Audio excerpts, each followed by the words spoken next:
It all started with a very simple idea. Tell the stories of how successful middle market CEOs made it to the corner office. I'm Brant Handley, founder and managing director of Resource Options International, or ROI. We're the USA's premier executive search firm focused exclusively on empowering middle market companies to attract, hire, and retain A players while transforming top executives' careers and lives. ROI's Into the Corner office is dedicated to discovering how middle market CEOs advance their career, and we're making these remarkable and sometimes quite unbelievable stories available to you for the very first time. Listen and learn about the challenges they've overcome, the interesting people they've met along the way, and the lessons learned that steered these executives' unique journey into a middle market corner office of their own. I know you enjoy these CEO stories as much as I've enjoyed recording them. So thank you for listening today. And if you like what you've heard, rate us on iTunes or wherever you get your podcasts. I'm looking forward to you joining me on the next great middle market CEO adventure into the corner office.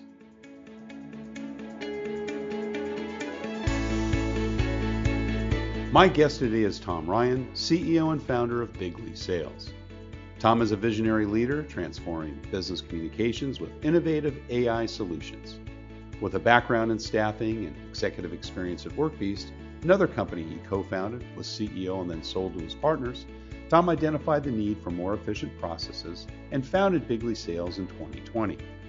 Under his leadership, Bigley is revolutionizing the industry by replacing traditional call centers with advanced AI technology. This approach offers 24/7 multilingual support in both English and Spanish, significantly reduces operational costs by up to 90%, and boosts conversion rates, all while ensuring full compliance with TCPA and HIPAA standards for data protection. Thomas's dedication to efficiency and client satisfaction positions Bigley Sales as a trailblazer in the tech industry, committed to enhancing business communications through the power of artificial intelligence. Tom Ryan, welcome into the corner office. Hey, thank you so much for having me. Where do we find you today? I'm in South Florida. I'm near Fort Lauderdale. Nice. And I'm out of Florida myself. I'm actually over in France at the moment. So what's the weather back home? Hot and humid, I guess, as summer approaches. You nailed it. Every day. Every day in the summer, at least. There we go. Well, listen, we always like to kick the podcast off and learn a little bit about our CEOs from their early years. So tell us where you grew up and what your early family life was like. So I grew up in Massachusetts. I had a stepbrother who was almost the exact same age as me, and I had a sister who was a few years older than me. And we were always working from a young age. So, I mean, my dad had us out. We were caddying, we were shining shoes, we were washing cars, we were delivering papers. We were you name it, we were doing stuff like that. In the summers, I used to go up New Hampshire, and because we were kids, we didn't have any money. We'd go to the golf course there, and we'd find balls in the woods, and we'd go, and they were free, right? And then we'd go to not quite the end of the golf course, but about 2/3 of the way through, and we would sell them on a hole where people lost a lot of balls. There you go. Yeah, So, clean them up, sell them. and that'd be our money for pizza and for video games and for, stuff like that. So we could go and spend, an hour or two doing that and, make 50 or $100 and, have enough money to go fool around. So anyway, I mean, Sounds like we were always doing stuff like that. The entrepreneurial blood was running early. So did you save any of that, Tom, or was it all going to pizza and video games, or when I what was were a some of kid, the I vices in saved. those kids? Yeah, when I was a kid, I saved some of it for sure. Yeah. But yeah, we were always doing stuff like the caddying. We would do a loop caddying now. That was hard, right? Yeah. When I was little, we'd try to put the bags on. So I was about, I don't know, 11, 12, and you'd have the two bags, and they both must have weighed about 30 pounds each, right? And Almost if you're doing as much 18, as you did.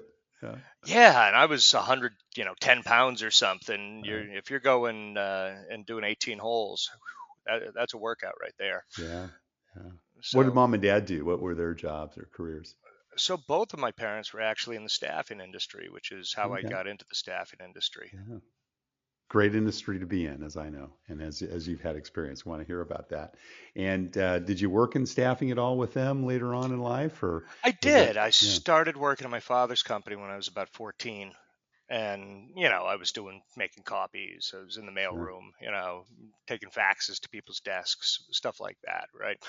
So, filing, whatever. So early on, it was just stuff like that. And then when I was 18, I went and I actually started doing some recruiting over the summers, finding candidates, talking to folks, which was, a little strange because you're dealing with these guys. We dealt with specialty staff. And so, I'm talking to professionals who are making 75 bucks an hour, 100 bucks an hour. And I'm a kid, going off Yeah. to college. So it was kind of an interesting experience, saying, okay, you got to interview this guy and find out about it. And this guy's 50 years old and he's making $100 an hour, and you're a little intimidated. So Sure. it was a fun experience though. Good training, good communication development. Were you a good student in school, Tom? I was an okay student. Yeah. I was kind of the gentleman's bee in school. Right. Uh, you know, the schoolwork was always relatively easy for me, Yeah. especially, math. Um, but I didn't work particularly hard. I didn't find it interesting. I Yeah. didn't like how it was taught a lot of the times. So, I thought just the way they taught a lot of these things was pretty boring. There's so many subjects like history, right? History's fascinating, but memorizing the date that some event happened without really understanding the significance of what that event was. The Magna Carta was signed in this year. Okay, well, what's the Magna Carta? Why is it a big deal? Like, so I just thought the nature of the instruction Mm, was could be vastly improved. yeah. It's interesting to see what's happening now because we'll watch YouTube videos with my kids. I'll watch stuff on history or I'll watch stuff, and you know they like it. Now they also Right. like Vlad and Nikki and stuff like that. Right. But Right. there's there's so many more interesting ways to put that information out there these days, and I think if you make it interesting, kids will pay attention. You mentioned math was a favorite subject. Were there other things that you did outside of class? Sports, music, theater, debate? Yeah, I mean, I was in choir, I played basketball, I played all the sports, right? I played pretty much everything growing up. I played basketball, I played soccer, I ran cross country, I played a little bit of lacrosse, and then, I mean, if you name it, we were playing it. And Right. my brother was a pretty good athlete. So, we were on a lot of the teams together. And I mean, we were baseball, we played everything growing up. And you talked about some of the entrepreneurial things you did. Did you also do some W-2 work when you were in high school, or did that come later? You know, I've never really done a lot of W-2 work. I've Hmm. probably worked about 6 years of my life as a W-2. Hmm. So And always the entrepreneur. yeah, I mean, almost, so I worked at my father's company, after college. I probably should have gone to New York and gone into finance, but, just moved there without a job and figured it out. But, you know, such is life. So anyway, Was it kind of clear you'd go to college? Did mom and dad have their degrees, and was that something that was motivated by you? my father never got his degree, and my mother had a degree. She was actually the first stockbroker, the first female stockbroker at Dean Witter, Wow. Cool. and um, you know, she was doing that in the 70s when it was just kind of unheard of. And then, for whatever reason, she ended up switching over to the staffing industry. And but it was always kind of an expectation that we were going to college. Actually, myself, my brother, my sister, we all have master's degrees. Yeah. Right. So education was obviously a big deal in our family. Um, Did everyone you was have kind of, a pretty good idea about what you wanted to do? Was business kind of in your future, or yeah, did I you was kind of planning on explore doing some other something in avenues? business, but I didn't know exactly what I wanted to do. Hmm. So I think that's a big thing trying to, you're like, hey, you can do anything. And you're like, "Well, there's so many choices. What should I actually do?" And, my big advice to people, especially if they're younger, one is just start playing with AI now because you need to know it. This is going to be like learning the internet in the 90s. Right. If if you know it, you're going to have a huge advantage over everyone else. So that's the first piece of advice I give everyone. But the second one is just follow your passion, follow something that you're really interested in, you care about, because if you do what you love, um, you're going to be more successful. Mm, You just will be. If you're doing something where you hate going into work every day and you just dislike what you're doing, your whole life is a grind. you know, right. you've Right. basically thrown your life away, right? I'm doing something that makes me miserable that why do that to yourself? So follow your passion, do something that you enjoy. If you like the law, great. If you like engineering, fantastic, right? If you like working with your hands, do something with your hands. I mean, if you like doing a trade, do a trade. There's so many different things that are out there where you can find something that's right for you. I would encourage people to, you know, go and find what they enjoy. Now you did, as you mentioned earlier, both your undergraduate and your master's. Did you do those back to back, or was there some work time in between?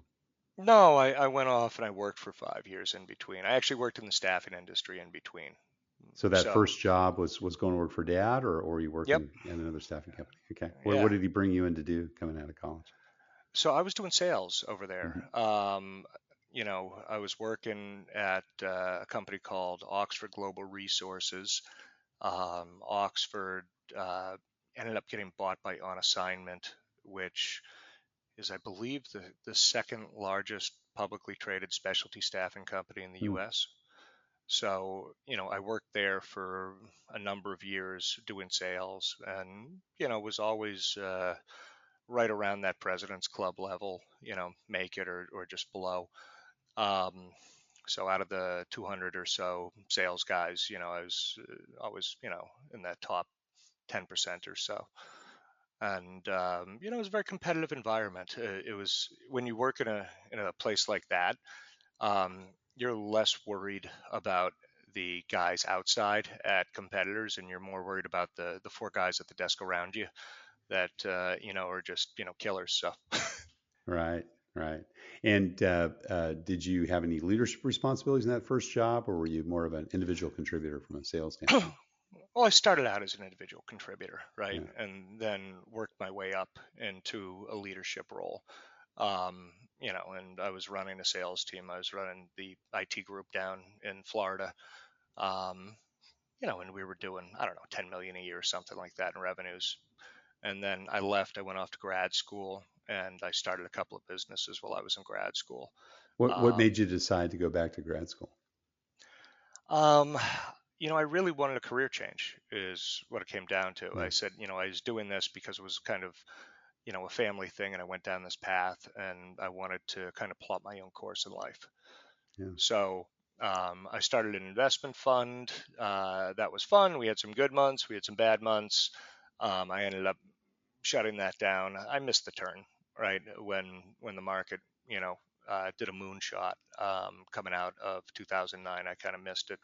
I ended up shutting that thing down. And, I started another company, Workbeast, and the whole initial idea was to move the staffing and recruiting industry online.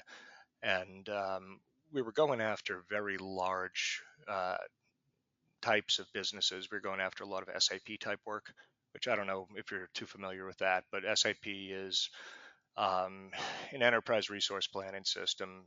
So if you look at the top 100 companies in the US, 95 of them are probably running it for all of their accounting systems, right, to track all the money in the organization, wherever it may be. So I was doing a lot of SAP type implementation work. And anyway, when I launched that, we kind of had a disconnect. We had something where people could do everything on their own, but at the same time, everything was moving to that VMS model at those types of companies, right? The vendor management system on site, a deco sitting there, and really moving to a centralized type system. So, we had a great amount of success. I did about 100 million in sales there over, 10 years. Now that Um, was after you'd finished your MBA, is that correct? that was Or after, well, I yeah, started when I was doing my MBA, yeah, but it didn't. the online model I wanted to use didn't really work Mm. because of who we were targeting, who we were going after. Um, so I could have done the Upwork type model instead, which probably would have been a little better.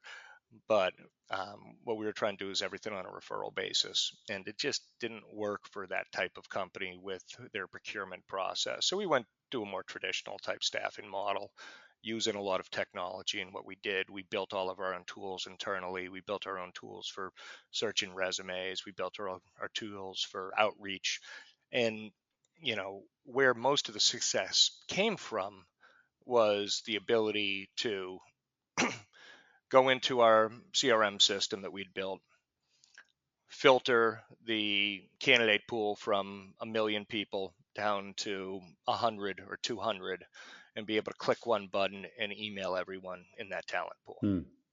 right? And if you had the right people in your database, we have a job. It's SAP FICO, right? It's their financial and controlling system. The most common module in SAP. We say, okay, we're looking for people. I want guys who have this on their resume at least 30 times, because we're really looking for specialists where this is all they do. They don't have it written once. And we would be able to say, okay, we want this keyword to show up at least 30 times on the resume, or at least 20 times on the resume, whatever we'd set the threshold to. And then Right. we'd get about 200 guys. And, if it was a local job, we would do it in that local marketplace. We'd focus, say we're in Houston, Texas, right? We're going to be focusing on that local market. If it's somewhere like Boise, Idaho, it's really going to be anyone west of the Mississippi that we would go and target. And, we could filter everything down, and then with one click be able to reach out to all of those people and get responses back in, almost instantaneously, because those guys are on their computer all day. Getting back to those early years, Tom, tell us a little bit about some of those early leadership lessons and entrepreneurial lessons you learned along the way. So, no one's going to give it to you, right? You got to work for everything. Mm. Nothing's easy, you know. So, I mean, you can try to make it a little easier on yourself, but there's a lot of value in knocking on doors. There's a lot of value in going out there and beating the bushes, right? I can tell you one of the big things that we always measured going on was output, right?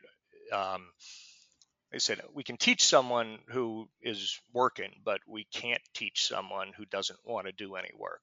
So, the standard we would set internally is you wanted to see 100 or 150 outbound calls every day at a minimum. Um, reaching out to folks to at least see the amount of effort was there where they had a chance of being successful. And, so it was, you can't teach effort. People come motivated or they don't. That's right. And Yeah. if someone wants to go get it, they're going to go get it. And then you want to, support those people um, with what you do. You want to give them the tools to be successful. You want to give them the training to be successful. Uh, all of those things are critically important. So, find motivated people, um, give them the tools to be successful, give them the appropriate training to be successful, and, you can get some good outcomes. Now you did work Beast for about 13, 14 years. Did you sell the business in the end? What was your exit? Um, at the end, I ended up transferring it to my partners. It's just I didn't want to do it full time anymore. So I transferred the business over to them, and we cut a deal where, if they end up selling the business, I'm going to get paid out on some of the equity. But I really just transferred it over to them at that point in time, because I wanted to focus on other things. Yeah. Well, tell us about that. Bigley Sales has been going on about 4 years now. And give us a little bit of an overview of your footprint, the type of services you provide, and the clients you serve. So yeah, I mean, when I started Bigly, what I wanted to do is build a CRM that would automate a lot of the business processes for the salespeople. That they could put someone into the system. It would automate a lot of the outreach, where you wouldn't have to remember to do it, and all of the data would automatically flow in. So one of the big issues that I've always seen with CRM systems is it's garbage in, garbage out. Right. Um, so back in my Oxford days, the notes would be terrible. So someone would do a phone call and you'd be trying to type as you were speaking to the person and get everything they said into the computer system. And then because they had very high criteria on who they would approve as a manager for you to keep talking to. They had a relationship-based sales system, and basically they wanted to make sure that you could do, a couple $100,000 of business with a guy if you're going to be talking to him. That if you couldn't, at least make 5 or 10,000 in commissions, and you couldn't do, $100,000, $200,000 worth of business with the person, they weren't worth talking to, Mm. right? And it was very easy to find someone who was kind of willing to talk, right? But oftentimes the people who are willing to talk weren't going to be the ones who were going to buy. Right. So, as I'm sure you know, um, so what we would do is, we would have these criteria for adding someone to your database. We were doing contract work exclusively over there. So it was, do they use contractors? Do they pay our rates? Do they have the ability to work with us? Are they a philosophical user of contractors? And are they using US based personnel? Is really what we wanted to know. So if they were hiring all guys over from Tata in India, and paying $30 an hour, you could put that guy in your database, but you were never going to work with them. Right. And were they the actual decision maker, or were they just someone on the team? Were they up too high or down too low in the organization? If you're dealing with a big company and you're talking to the CIO is great and give you a lot of good information, then get you on the vendor list. You probably want to know who they are, but they're not actually going to be making the hiring decisions. So you would want to really have all the levels of management on down, at the time, is how we were setting it up. So a lot of people would talk to someone and they would miss a piece of information, or they would just flat out make it up because they knew in order to get the guy approved, Right. you'd have to say, well, how many guys did he use last year? And they wouldn't have it. So they'd say, 3, and say, what was he paying? 100 an hour. And sometimes they would just flat out make up this information. So, I created this system to say, look, all communications are going to be tracked and stored in the system. You're going to have a transcript of every call, at least where it's legal to do it. Certain states are one-party states, certain states are two-party states. So, but you would have a transcript of every call. You'll have a call recording of every call. You'll have every text message that is sent can be done through the system. Every email that's sent can be done through the system. And then you can automate a lot of that outreach to folks. And, I said the way we're going to price this to get rapid adoption is we're basically going to give them the CRM component for free. We're not going to Mm. charge on a per seat basis, and we're just going to charge for usage.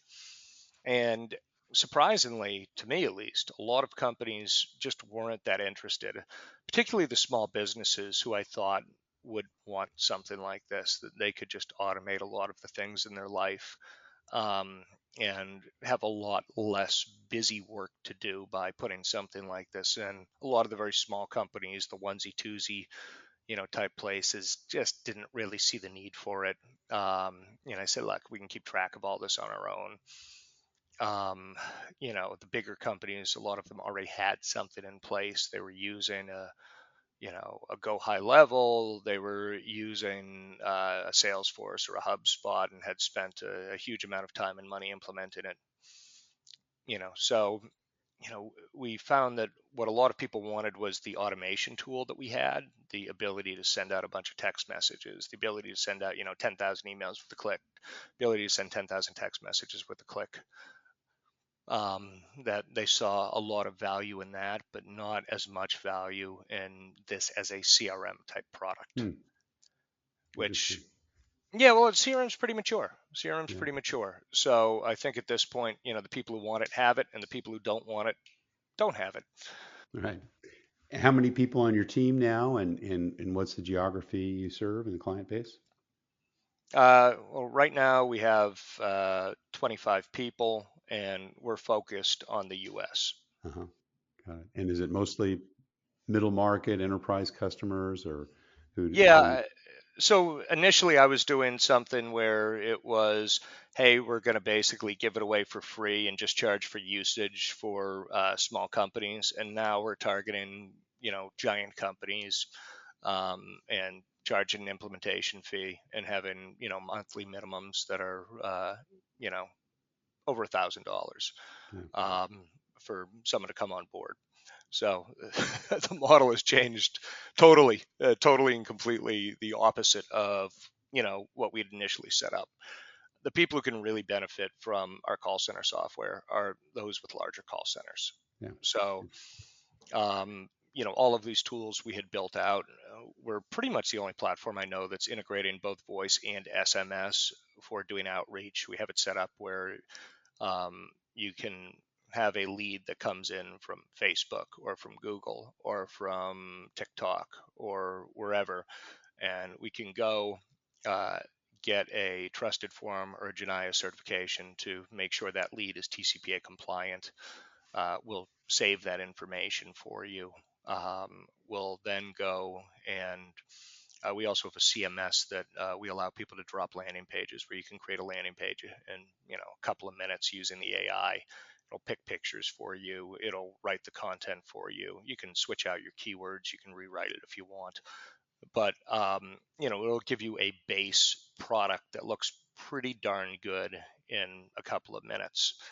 And we have a pixel sitting on there where we can tell you every single person who comes to your website. We just them clicking on your website will get you the contact information on about half of them. We'll be able to get their cell phone, their email, their credit score, their net worth, their job title, and about 100 other attributes just from them clicking on that landing page. Cool. And if they fill out the form, that jumps up to about 90-95% for gathering that data. And then if they fill out the form, we have carte blanche access to be able to talk to them with the AI for the next 3 months, even if they're on the do not call list, because they've actually filled out a form requesting information. And then we have the AI reach out on a schedule where we can go and, we'll generally call someone 4 or 5 times the first day. We send them a text letting them know, hey, we're going to call you, please pick up. And then the AI will call them. It sounds totally natural and human. We can use any type of voice that we want, any accent that we want. We can clone your voice if you want. And, then the AI will reach out. It will go through a sequence. We'll typically break it up into different components of the call. An introduction, any sort of qualification, if there's qualification questions that need to be done, right? So if it's something like home services, maybe it's, are you the homeowner, right?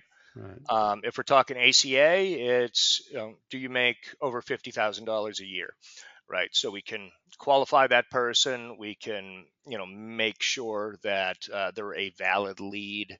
And then we can either do a live transfer to an agent if it's something that requires a licensed agent like insurance, or we can just schedule a meeting for them. We can send out a payment link if it's something we want them to pay right away.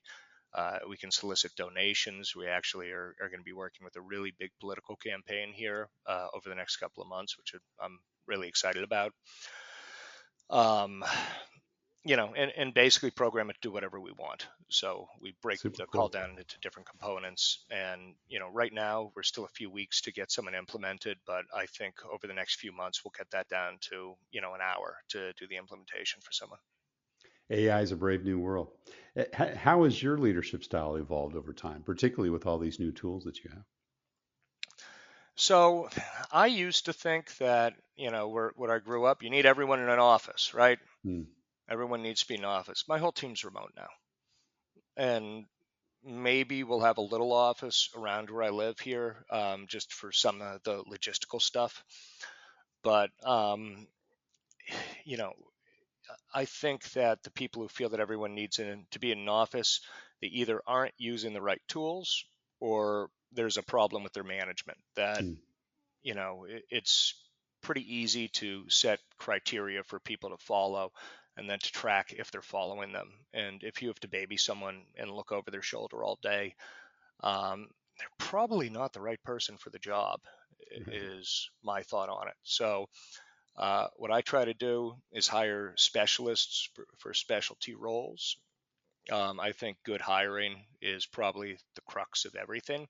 And I know a lot of companies say like our strength is our people, and we care about getting the right people more than anything else. And then they're like, well, the role for this job pays 24, 27 an hour, and we can't go one penny above that. Yeah. Right. In the US, it's like, well, you're priced below 90% of your competitors. How are you going to get the best people? Yeah. Um, but no, I find great people from all around the world. We're doing some unique things to get good talent in because I need great engineers. What are And you looking for when you're making bets on the people you invest in higher time? so for technical stuff, I'm looking for social proof, right? So we run coding contests. I love doing that, right? That I can run a contest. So we did a contest at Laracon, which is the Laravel event that is done every year. So we sponsored Laracon India, and I was able to hire, one of the top people in India in my technical skill set. So they had about 2,000 people that showed up at the event. We had a couple hundred people register for the contest, and I grabbed the best guy. Yeah. um, which with engineers, I feel a good engineer does 10 times the work of an average engineer, and a bad engineer is like a -5 Right. because they'll actually come in and start breaking things, and then all the guys who are good have to um, do their work for them, but also fix all the stuff that they break. Yeah. So, if you hire bad engineers, your pace of development just goes to a screeching halt Yeah. on technical roles. So, I don't want to give away all my tricks, but um, I like hosting coding contests. I like looking at social proof to find people that are just amazing at what they do, and then get referrals from those people. So when Sure. you talk to the best guy that you know at coding and you say, hey, who else do you know who's as good as you? And he goes, oh, I have my introverted friend here who doesn't like public speaking and doesn't Yeah. like doing events, but he is just amazing. Yeah. Then you grab those guys as Yeah. well. And you'd never find them unless you got the referral. Yeah. You're Great never going to stuff. find them unless you get Yeah. the referral. How do, But how do problems get solved at Big League Sales, and when do you get involved? so usually I get involved when there are problems, right? I'm driving the direction. I'm driving what we're building and what's happening, and I like keeping my finger on the pulse. But I think one of the hardest things about growing a business, and anyone here who's tried to grow a big business, will probably attest to this, is getting the right leadership in place in each of the different areas. And that's what I'm working on right now. I need a great CMO, for example. I don't want an average CMO. I don't want someone who is kind of okay with, digital marketing. I need a great CMO right now, and I don't have that role filled. So I'm spending a little bit of time on it, but I'm definitely not the best person for the job. Um, we have a great SEO person I have running our SEO team right now, um, which I love. We have some great guys running the engineering team. You know, uh, we have a great person running the QA team. Um, so it's really getting that leadership in place that Yeah. they can manage these things without you having to tell them what to do. It doesn't mean you don't have to manage them. It doesn't mean you don't have to look at stuff or talk to them, but you really want people who are better than you in all of these specialty roles. My father, once said, like, he would always just say, I never want to hire anyone as dumb as I am or as poorly trained as I am, right? And what he was really saying, in his own way, is for specialty type positions, you need a specialist. So, for finance, you're going to want someone who is an ex Anderson. I shouldn't say Anderson anymore. Ex Deloitte or ex CGY to come in and run your accounting because they're an absolute expert. For CMO, I'd like someone who has taken a brand from, a million to, in my space, in the SaaS space, a million to, 50 million right Yeah. now. I want someone who's done that successfully. um, and Back to social proof, right? taken, yeah. Well, for that, it's a little tougher to tell on some of these metrics there, right? We're less of a vanity metric of how big of a social media following they have, although that's big too, but more to how have they performed in their roles internally? Right. Have they taken a company from $1 million to 50 or $100 million, right? Because that's our growth stage right now, to go from 7 figures to 9 figures Yeah. is the goal. Great stuff. um, so really to get those specialists into those roles, and make sure they can manage the people underneath them, and make sure there's good systems in place for tracking the output of what people do, uh, where you don't need them in the office, but you absolutely need to track the output. And I hire for speed, I fire for speed. Yeah. I want growth if you have to produce. And you know, I get high performers in the organization that are working their butts off, and they see the guy next to him isn't doing anything. They say, "Why am I working so hard?" Right. Right now, Right. you kill everyone's morale, and everyone comes down to the level of the worst person. So you Right. have to set high standards in the organization. You have to make sure that everyone is held accountable in the organization, and you have to measure what everyone does. So I think those are really the Key. most Yeah. important thing. And then I always like being open and honest with people, right? Someone getting fired should never be a surprise. It should Right. never be, oh my God, I had no idea this was coming. It should be, here are the standards, right? Here's what is expected of you. Are you meeting those standards? Are you at the same level as the rest of the team?